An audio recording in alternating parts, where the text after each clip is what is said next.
Hello friends, welcome to Rithanika kitchen. இன்றைக்கி பார்க்க போகிறது 2 வகை தொக்கு, மாங்காய் தொக்கு, தக்காளி தொக்கு. எப்படி பண்ணுறதுன்னு பார்க்கலாம். மாங்காவை அலசிட்டு தோல் எடுத்துட்டு கேரட் துருவுறதில் துருவிடலாம். கடாய் வச்சுருக்கேன். கடாய் சூடானதும் அரை டீஸ்பூன் கடுகு சேர்த்துடலாம். அரை டீஸ்பூன் வெந்தயம் சேர்த்துடலாம். சேர்த்துட்டு செவக்க வறுத்துடலாம்.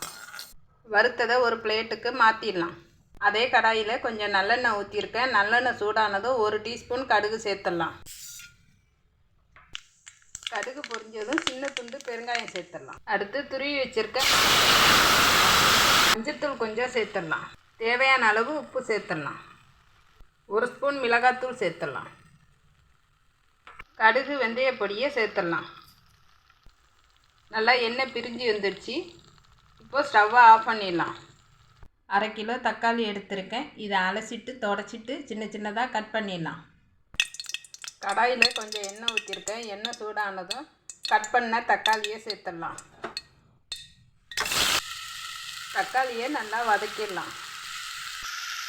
புளி கொஞ்சம் சேர்த்துடலாம். தக்காளி நல்லா வதங்கிடுச்சு. இப்போது ஸ்டவ்வை ஆஃப் பண்ணிடலாம். ஆறின பிறகு மிக்சியில் அரைச்சிடலாம். அடுத்து தக்காளி ஊறுகாய்க்கு அரை டீஸ்பூன் கடுகு, அரை டீஸ்பூன் வெந்தயத்தை வறுத்துடலாம்.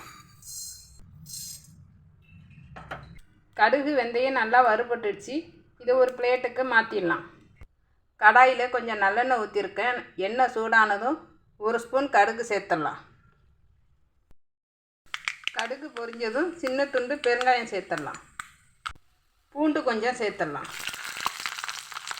மஞ்சத்தூள் 1/4 டீஸ்பூன் சேர்த்துடலாம். மிளகாய்த்தூள் 1 ஸ்பூன் சேர்த்துடலாம்.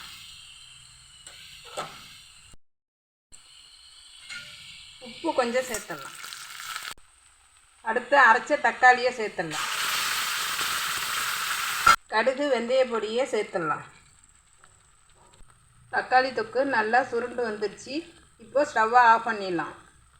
நம்மளுடைய மாங்காய் தொக்கு, தக்காளி தொக்கு ரெடி ஆயிடுச்சு. பிடிச்சிருந்தா லைக் பண்ணுங்கள். ரிதனிகா கிச்சனை சப்ஸ்கிரைப் பண்ணுங்கள்.